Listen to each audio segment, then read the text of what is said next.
This week's hidden hero describes himself as the average guy, much like the Sprint Cup driver he performs for on Sundays, Trevor Bayne. During the week, Jeremy Neeley works on shocks for Roush Fenway Racing, but as you'll soon find out, once the weekend comes, Jeremy is quite the multitasker. I'm Jeremy Neeley, jackman on the 21 Motorcraft Quick Lane Ford. I do Trevor's Cup car during the day, and just as soon as final practice is over, got to get ready to pick Carl's nationwide car. Today I got to fill in for a guy on the 43, he just had his son last night, so I'm going to help him out.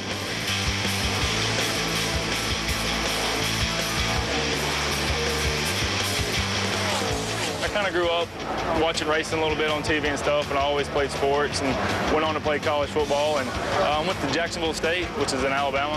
When I was there, I played center. Things didn't work out towards there at the end, so I enrolled into a pit crew school and went there for a couple months. And then I got one of the jackmen from the Roush organization seen me. My very first gig was starting on Ricky Stenhouse Jr.'s ARCA car. And then from there, just opportunity opened up on the 60 car. And Daytona was my first year in Cup season.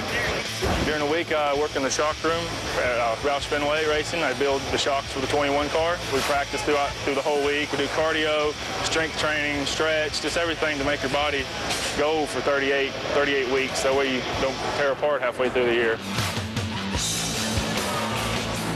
Perfect pit stop. As soon as you hit your feet, everything's just float. Everything's just floating nice and smooth.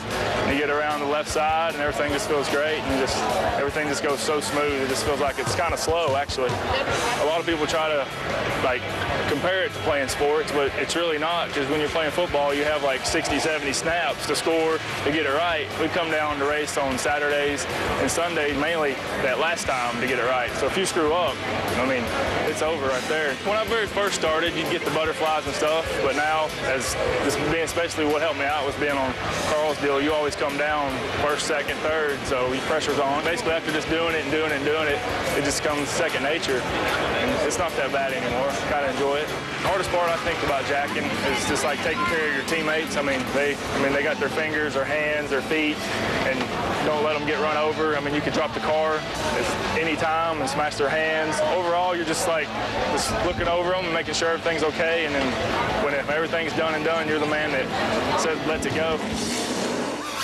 Trevor Bayne gets the win for the Wood brothers, and they're dancing on pit road.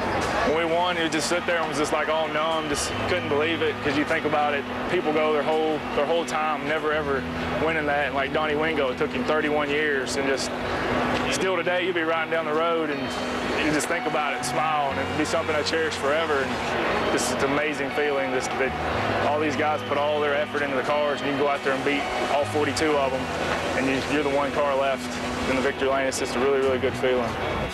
Give it to Carl Edwards as he wins. This is really exciting to win this one. It's 2 in a row now with Carl. We've come really, really close the past 2 weeks, and finally everything just fell our way, and here we are in victory lane again. My brothers, my grandma, all of them are just excited. They think you're kind of like a superstar, but I just think I'm just an average guy doing an average job. An average guy doing extraordinary things.